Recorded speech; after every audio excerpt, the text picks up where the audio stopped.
Jean, chapitre 3. Or, il y avait parmi les pharisiens un homme du nom de Nicodème, un chef des Juifs. Il vint de nuit trouver Jésus et lui dit, Maître, nous savons que tu es un enseignant envoyé par Dieu, car personne ne peut faire ces signes miraculeux que tu fais si Dieu n'est pas avec lui.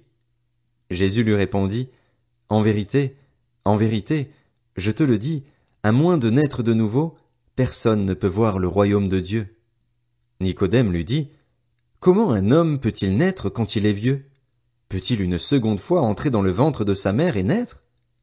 Jésus répondit, En vérité, je te le dis, à moins de naître d'eau et d'esprit, on ne peut entrer dans le royaume de Dieu. Ce qui est né de parents humains est humain, et ce qui est né de l'esprit est esprit. Ne t'étonne pas que je t'ai dit, il faut que vous naissiez de nouveau. Le vent souffle où il veut, et tu en entends le bruit, mais tu ne sais pas d'où il vient, ni où il va. C'est aussi le cas de toute personne qui est née de l'esprit. Nicodème reprit la parole et lui dit, Comment cela peut-il se faire? Jésus lui répondit, Tu es l'enseignant d'Israël et tu ne sais pas cela. En vérité, je te le dis, nous disons ce que nous savons et nous rendons témoignage de ce que nous avons vu, et vous ne recevez pas notre témoignage. Si vous ne croyez pas quand je vous parle des réalités terrestres, comment croirez-vous si je vous parle des réalités célestes? Personne n'est monté au ciel, sinon celui qui est descendu du ciel, le Fils de l'homme qui est dans le ciel. Et tout comme Moïse a élevé le serpent dans le désert, il faut aussi que le Fils de l'homme soit élevé afin que quiconque croit en lui ne périsse pas, mais qu'il ait la vie éternelle. En effet, Dieu a tant aimé le monde qu'il a donné son Fils unique, afin que quiconque croit en lui ne périsse pas, mais ait la vie éternelle. Dieu, en effet, n'a pas envoyé son Fils dans le monde pour juger le monde, mais pour que le monde soit sauvé par lui.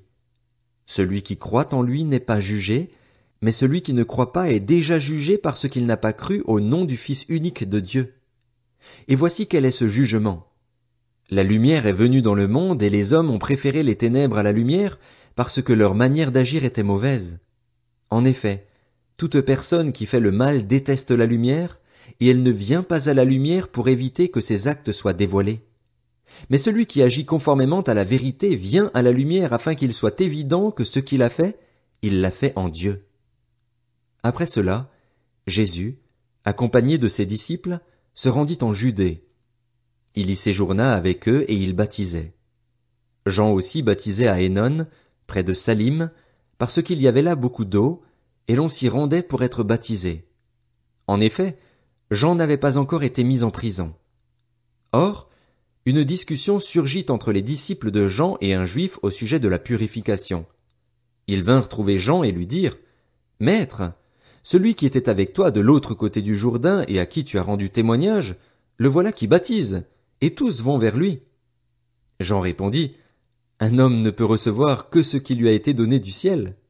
Vous-même m'êtes témoin que j'ai dit, moi, je ne suis pas le Messie, mais j'ai été envoyé devant lui.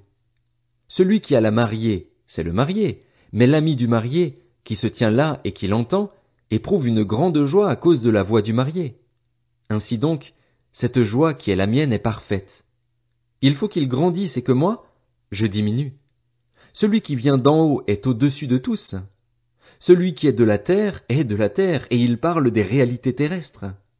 Celui qui vient du ciel est au-dessus de tous, il rend témoignage de ce qu'il a vu et entendu, et personne n'accepte son témoignage. Celui qui a accepté son témoignage a certifié que Dieu est vrai. En effet, celui que Dieu a envoyé dit les paroles de Dieu, parce que Dieu lui donne l'Esprit sans mesure. Le Père aime le Fils et a tout remis entre ses mains. Celui qui croit au Fils a la vie éternelle. Celui qui ne croit pas au Fils ne verra pas la vie, mais la colère de Dieu reste au contraire sur lui.